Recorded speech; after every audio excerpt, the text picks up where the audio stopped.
Imagine spending $100,000 on a brand new state-of-the-art electric delivery van. Right, a massive investment. Exactly. Only for your local power company to tell you that you actually cannot plug it in to charge until the year 2030. Oh, man, yeah. Which is just a complete nightmare. It is. It's the exact nightmare that is, currently paralyzing the commercial auto industry. We're looking at a massive stack of sources today that I think paint a very different picture of the EV revolution than the one we usually see in those, shiny car commercials. Absolutely. The reality on the ground is very different. Yeah. So we've got the 2026 AAA car guide. We have some deep industry insights from a commercial EV charger manufacturer called ChargeRigs, and some really wild deployment data from a rapidly rising infrastructure company named Be Charged EV. Yeah, that Be Charged data is fascinating. It really is. So the mission for this deep dive is to look past the shiny cars in the showroom and kind of dig into the dirt. We are exploring the hidden, gritty infrastructure revolution that is frantically trying to solve, honestly, the single biggest bottleneck in transportation today. Which is where the power actually comes from. Right, exactly. So, okay, let's unpack this, because before we can talk about the charging crisis itself, we have to understand what is triggering it on the roads right now. Yeah, you have to start with the vehicles. I mean, the hardware people are driving, Yeah. that dictates the underlying infrastructure we are forced to build. Makes sense. And the 2026 AAA car guide gives us just a perfect snapshot of that hardware. And the data shows that electrification has conquered essentially every single vehicle form factor. Every single one. Yeah, pretty much. I mean, the overall winner, which also, by the way, dominated the midsize SUV category, is the Lucid Gravity Touring. Which is huge. The fact that a Lucid SUV took the top spot, and the electric Volkswagen ID Buzz Pro S Plus took the minivan category. Yeah, the new buzz. Yeah, that tells me we've moved way beyond the era of those, tiny electric commuter pods, like the little golf carts people used to imagine. Oh, for sure. The VW Buzz seats 6 to 7 people. 7 people. So we're talking about massive, heavy family haulers dominating the market now. Exactly. And to move a heavy 7-passenger box down the highway at 70 miles an hour, you need a massively heavy battery. You really do. And looking at the list, the only internal combustion engine holding on in the winner's circle was, I think, a Honda Civic Hybrid. Yeah, the Civic Hybrid Sport Touring in the small car category. Right, but everything else is pulling serious electrical weight. It is. And, consumers aren't making this shift just because these vehicles feature advanced tech, like automatic emergency braking or lane keeping assistance. I mean, those are nice. Yeah, they're nice perks, but that doesn't move the entire market. Right. At a macro scale, consumer behavior is driven by brutal economics. Money talks. Always. The AAA Your Driving Costs data revealed that the annual cost of vehicle ownership actually dropped down to $11,577 by late 2025. Okay, wow. That baseline drop is one thing, but when you pair it with the intense volatility of gas prices over the last, year or so, it creates this psychological tipping point. Yeah, it really does. It stops being a conversation about carbon footprints and saving the trees, Yeah. and it becomes a pure math equation at the kitchen table. Exactly. The wallet is forcing the transition. Yeah. But this massive wave of adoption, it leads straight to the roadblock. Because this sounds to me like everyone rushing out to buy the latest powerhouse smartphone, only to realize their house only has one electrical outlet. That is a great way to put it, actually. It's like turning on every shower, sink, and dishwasher in an old apartment building at the exact same time. The water pressure is just going to drop to an absolute trickle. It just can't handle the flow. Right.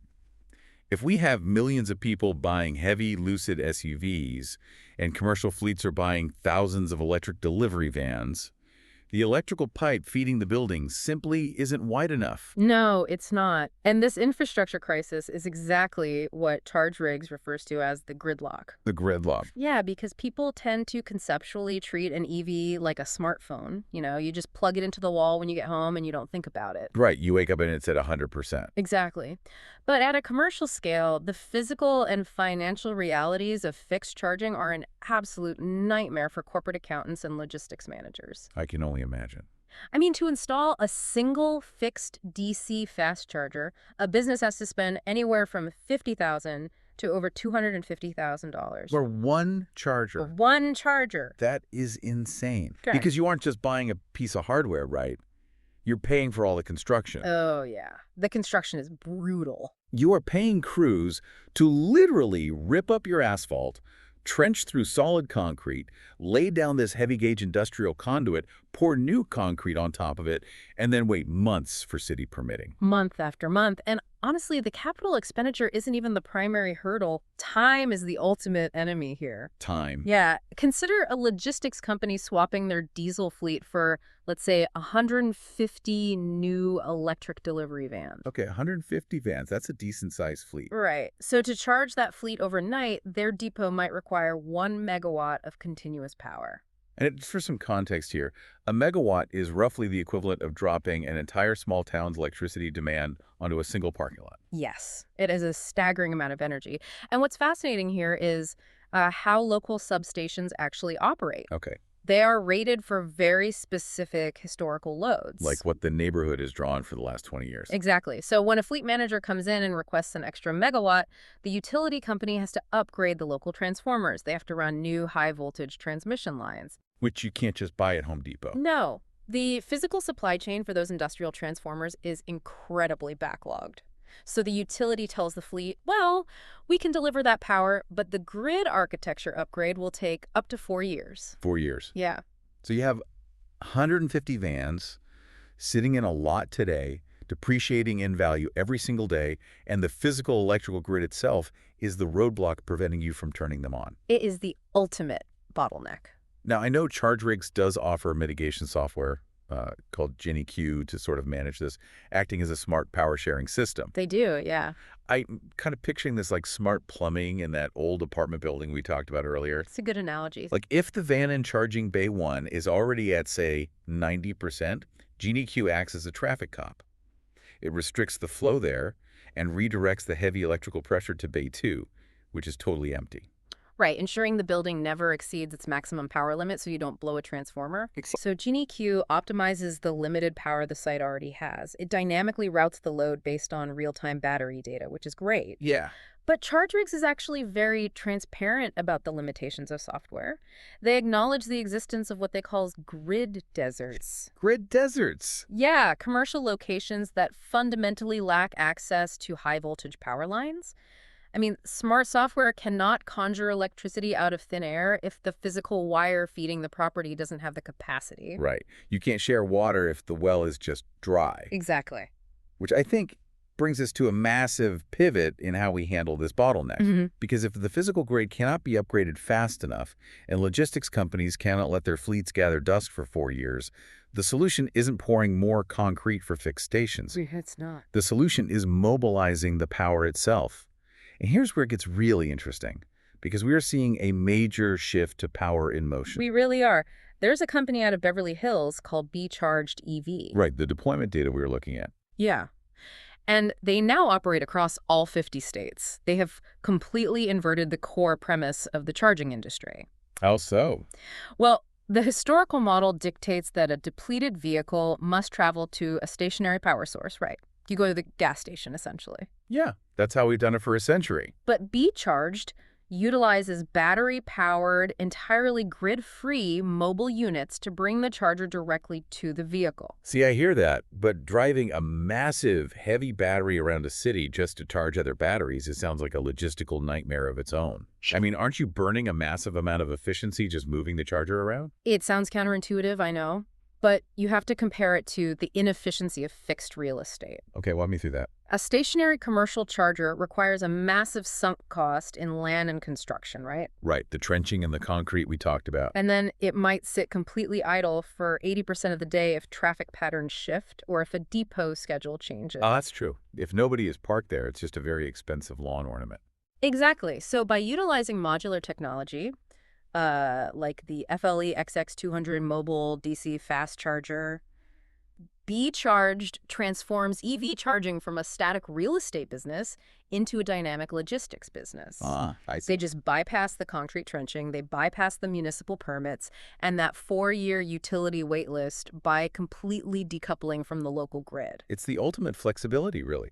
If a logistics company, say, they move their delivery hub across town next year, they don't have to abandon $1 million of charging infrastructure. The chargers just drive to the new parking lot. Precisely. But having a proof of concept is very very different from executing a nationwide deployment. Mm-hmm. How are they funding the actual movement of these units? Because that's not cheap. No, it's not.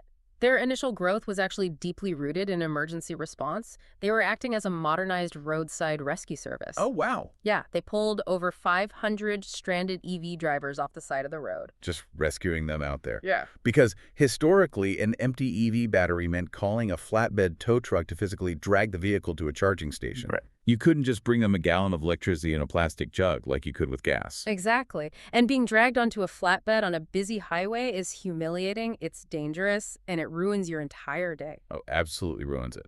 So B-Charged, simply rolling up and dumping power into the car right there on the shoulder, is a massive quality of life upgrade. It's huge. And that specific rescue model seems to have triggered their latest capital injection.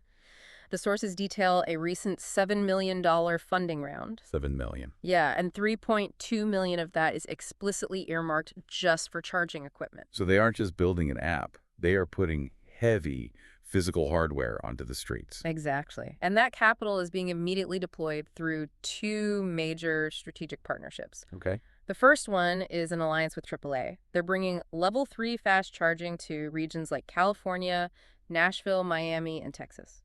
Okay, let's pause and break down the mechanics of level 3 charging for a second, because I feel like that terminology gets thrown around a lot. Oh, constantly. Right, so the power grid, it operates on alternating current, or AC.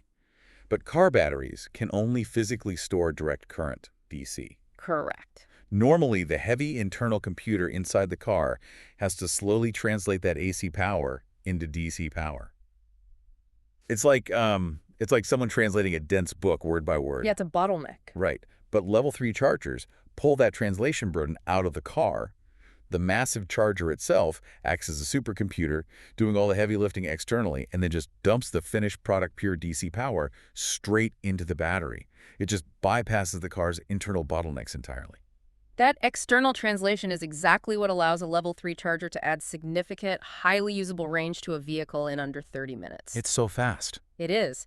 And putting that specific capability on a mobile platform deployed by AAA, it completely redefines range anxiety. I mean, the driver-on confidence matrix shifts entirely when the charging station can physically drive to them. Oh, absolutely. If I know power can come to me, I'm way less stressed about hitting zero.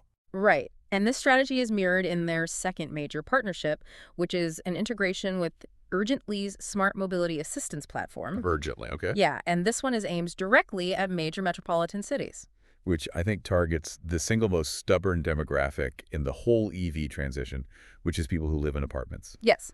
If you live on the 5th floor of a building in Chicago or Los Angeles, you do not have a private driveway to install a home charger. No, you don't. You are entirely at the mercy of public infrastructure, which, as we've established, is often broken, occupied, or just requires a massive time investment to sit there and wait. Exactly. So B-Charged and Urgently are effectively removing the ultimate barrier to entry for millions of urban drivers. How does it work for the user?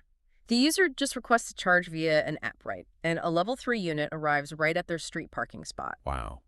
It democratizes EV ownership for demographics that were previously locked out by their housing situation. It is an incredible service for the individual apartment dweller. But, you know, the consumer market is notoriously fickle. The real industry-shifting scale and the serious revenue always comes back to how businesses adapt to this technology. Always. We have to look at the commercial fleets. Yes. And this is where we encounter the concept of charging as a service, commonly referred to as CA. Coffee. Yes. yeah. Yeah. Charge Rigs actually utilizes this model with their Cook EV program, and it fundamentally alters corporate accounting. How so? Well, rather than treating charging infrastructure as a massive capital expenditure where a business buys depreciating hardware outright, CAIS shifts it to an operational expenditure. OpEx. Corporate accountants absolutely love an OpEx model. You really do. Because instead of dropping, $2 million on hardware that might be completely obsolete in 3 years, the fleet manager just pays a predictable monthly subscription fee. Right. It's exactly like software as a service.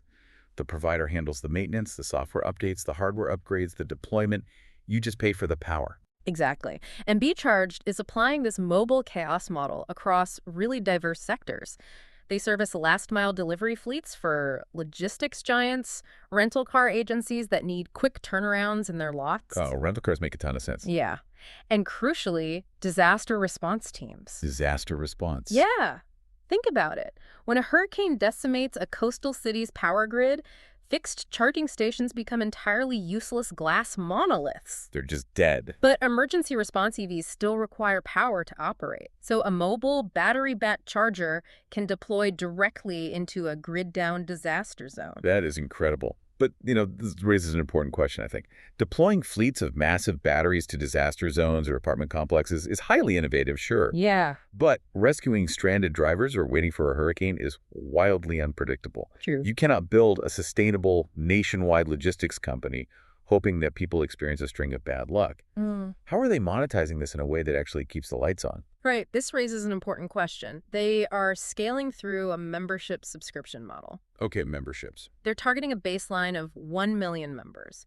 By offering 247 emergency charging protection for a recurring fee, Be Charged secures a massive, predictable stream of revenue. Ah, so it is the evolution of the legacy auto club model, just updated for the specific anxieties of the electric era. Precisely. You pay for the peace of mind. And the sources indicate they aren't stopping at passenger cars or last-mile vans either. No, they're not. They are pushing into the heaviest logistics sector possible. They're actively developing battery swapping technology specifically for commercial long-haul trucking. Which is huge, because long-haul freight represents, essentially, the final boss of vehicle electrification. The final boss, I like that. In the freight industry, a truck sitting idle at a charging station for 2 hours destroys profit margins. Time is quite literally money. But the physical mechanics of that are mind-boggling to me. A battery for a commercial semi-truck weighs thousands of pounds. Yeah. You can't just unclip it like a power tool in your garage. No, you definitely can't. It requires intense automated robotics. How does that even work? You have to envision a structure similar to a drive-through car wash. Okay, a car wash for semis. Yeah. A semi-truck pulls in, and instead of water and soap, lasers align hydraulic lifts beneath the chassis. Wow. The system automatically unbolts and drops the massive depleted battery into an underground bay. Just drops it right out. Drops it out, lifts a fully charged replacement up into the chassis, secures it, and the truck returns to the highway in under 5 minutes. 5 minutes. That is unreal. If Be Charged could successfully deploy mobile or modular variations of that swapping technology, they solve the hardest logistical puzzle in the entire supply chain. They really do. It changes everything. So what does this all mean? We started by looking at the AAA car guide, right? And the dominance of vehicles like the Lucid Gravity and the massive VW ID buzz. The automotive industry has clearly mastered the art of building highly desirable, efficient electric vehicles. Definitely. The demand is surging, and the total cost of ownership makes it a very logical financial decision for most people. But our 20th century analog power grid is buckling under the weight of a 21st century digital transportation network. Yeah, we are absolutely hitting the physical limits of our legacy infrastructure. But the path forward isn't necessarily waiting half a decade for utility companies to lay more copper wire. Thank goodness. Right. Through modular software like GeneIQ from ChargeRigs and the aggressive off-grid mobile deployment from Be Charged EV, the industry is innovating around the concrete. We are learning how to keep the vehicles moving by making the power itself mobile. Yeah, and if we follow the trajectory of this shift, if mobile on-demand level 3 charging and 5-minute commercial battery swapping truly establish themselves as the cheap, highly scalable norm, Right. it leaves us with a really provocative question about how we allocate capital today. I'm listening. Governments and private equity firms are currently pouring billions of dollars into digging trenches, pouring concrete, and installing permanent fixed public charging stations in every parking lot. Right, you see them popping up everywhere. Everywhere. But if the power can efficiently find you anywhere, anytime, completely decoupled from the grid, Yeah. will those permanent stations eventually become obsolete monuments to a transition phase we've already outgrown? Are we essentially spending billions to build telephone booths right as the cell phone is being invented? Whoa. That is a brilliant lens to view this through. The electric telephone booth. Right. Tomorrow morning, when you, the listener, drive past a gas station or a freshly paved row of fixed EV chargers in a grocery store parking lot, I want you to look at that concrete a little differently. Try to imagine a world where you never have to navigate to one of those stations again because the grid comes directly to you. That's it for this deep dive. Keep questioning the hidden infrastructure around you, and we'll catch you on the next one.